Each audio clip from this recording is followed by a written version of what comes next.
listening to This Week in Germany Extra, the interview podcast that takes a close look at German society and culture.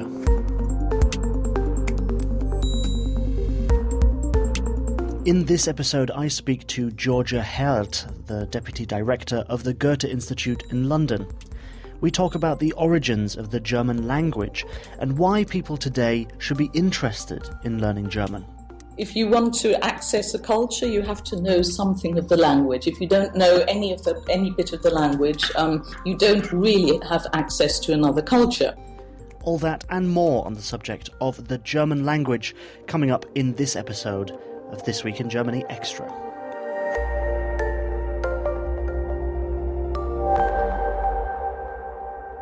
As the Deputy Director of the Goethe-Institut in London, I think this next question you should be able to answer better than anyone else. Why should someone learn German? Well, it depends who it is, of course, and there isn't a single answer to it. I'd say it depends on whether you want to make your job chances any better. So if you want to improve on that level, there's certainly a lot to be said for learning German nowadays, with Germany being the trade powerhouse of Europe, so to speak.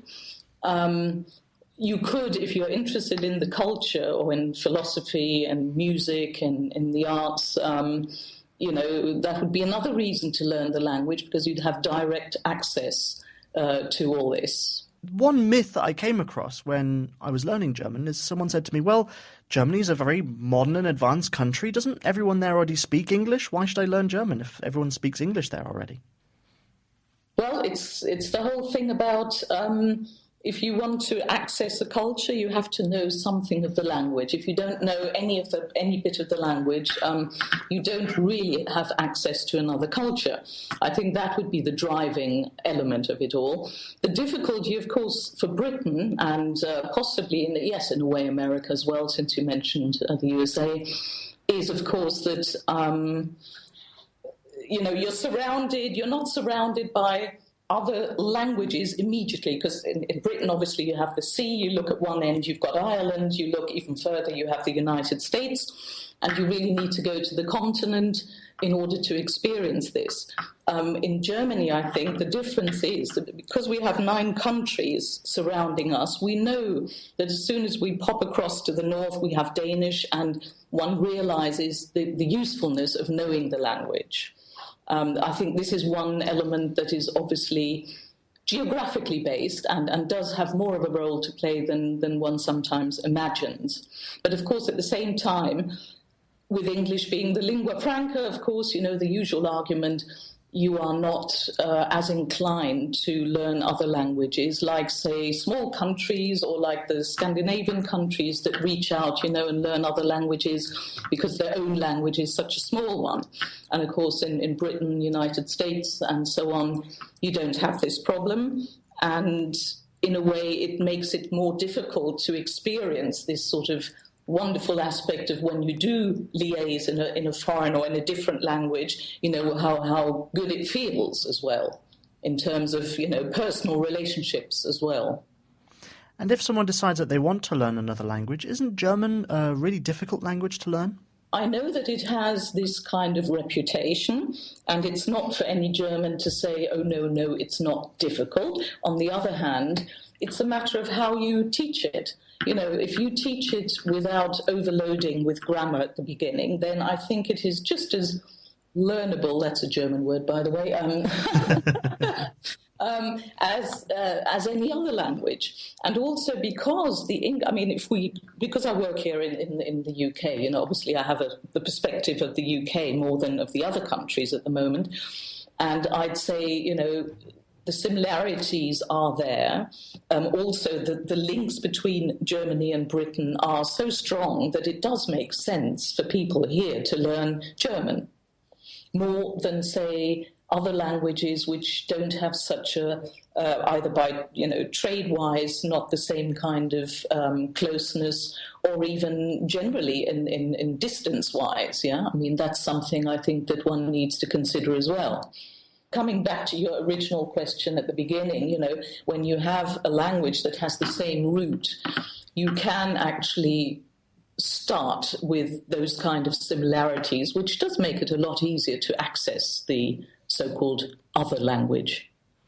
I interviewed the British ambassador in Berlin a few months ago, and something which he mentioned which was very important is that Germany and Britain are each other's number one trading partners. So Britain exports the most goods to Germany above any other country, and Germany exports most of its goods to Britain more than any other country.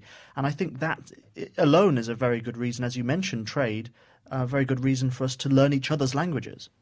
Well, it is in a sort of heady way, but when you look back at your school days, did you ever think, am I going to learn a language because of trade reasons or job career prospects later?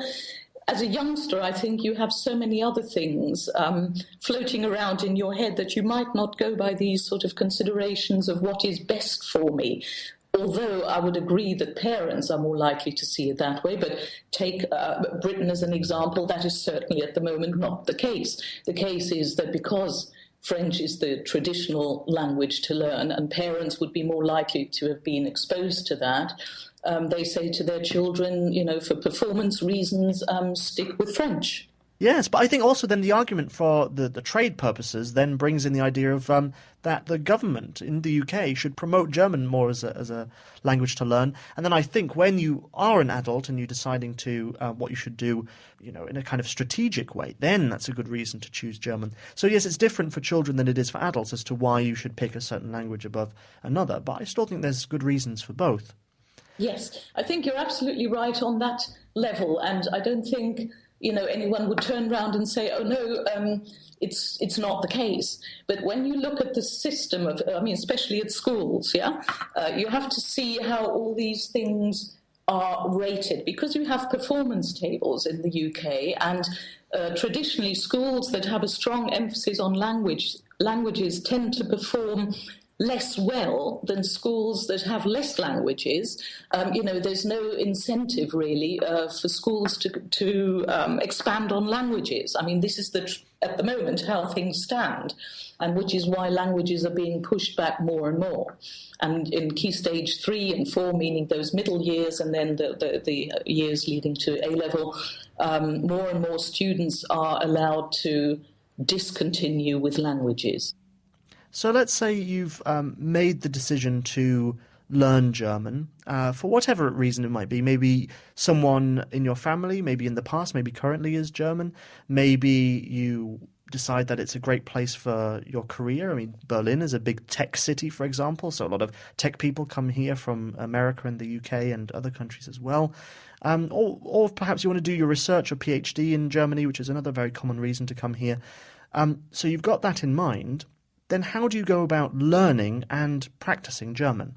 Yes, well, you don't mind me mentioning the Goethe-Institut, do you? Go ahead. That's exactly what we do here. In other words, all those reasons you just mentioned are more or less the kind of people that we have here in London at the Goethe-Institut who come to learn the language. And how do we do it? Well, you can do it, a lot of people do it after work. More than 60% of the people that learn German here, we have over 2,500 per year, by the way, with a tendency of an increase at the moment since 2012. We've had an increase of over 10%. So it goes to show that in the adult sector, it is very different from the school, from the education at school.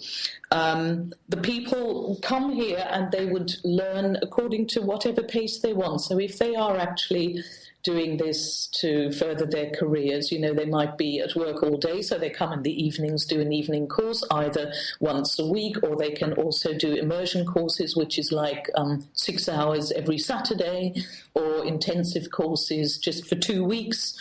It seems to work quite well.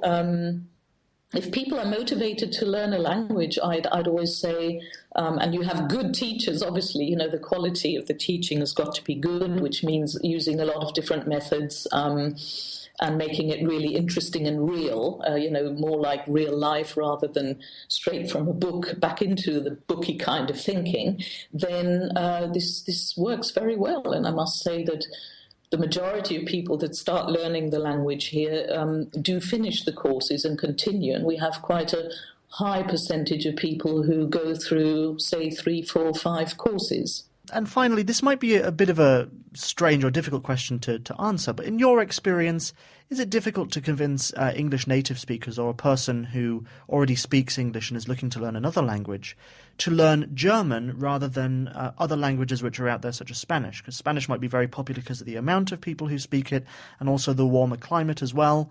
Is it difficult to convince people to choose German? Well, I mean, I wouldn't say no, actually. I wouldn't say so. I think it's probably easier to persuade adults to learn German, because there's so many reasons that we've already spoken about that make sense. But of course, if they're keen on going to Spain, then it would make sense, obviously, to learn Spanish. I mean, I wouldn't want to twist people, but I think there are many reasons, in particular, in this country here, why learning German does make sense.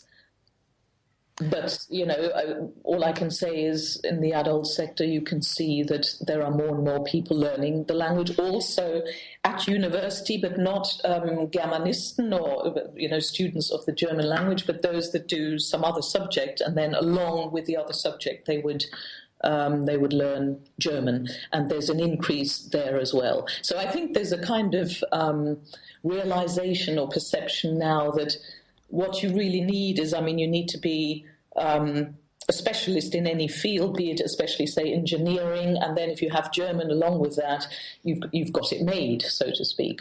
One thing that I'd like to add is I think I read it was in The Economist a few weeks ago, that by learning German, you can add to your retirement fund, so a lifetime of earning, you can add $180,000 to your retirement fund over a lifetime as a German speaker. I had to laugh when I read that. The reason being that, there's so many ways that lead to Rome, or rather that lead to you earning so much more. I mean, it's a very sort of narrow vision of what a language can do. But you're right, of course, it can increase your own possibilities no end. And I mean, it's nothing that we sort of suddenly realize. All we need to do is look around us and we can see anyone who has several languages, is usually job-wise in a situation that is so much better than those that have none. And I think that is commonly known, but still, I think one has to see it the other way around as well, that, say, in Britain, the economy isn't down, so it's not like the economy is going to say, gosh, we could be doing much better if only we had more people here learning foreign languages. What do? They get themselves the people from the other countries who are native speakers, and it works.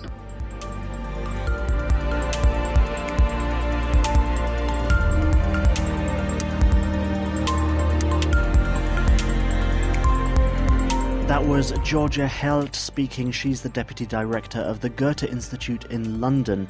If you want to learn German online or in one of the many Goethe-Institut locations around the world, just go to goethe.de to find out more. That's GOETHE.de. If you'd like to listen to more episodes of This Week in Germany Extra, or the main half-an-hour weekly This Week in Germany podcast, just go to our website, thisweekingermany.de.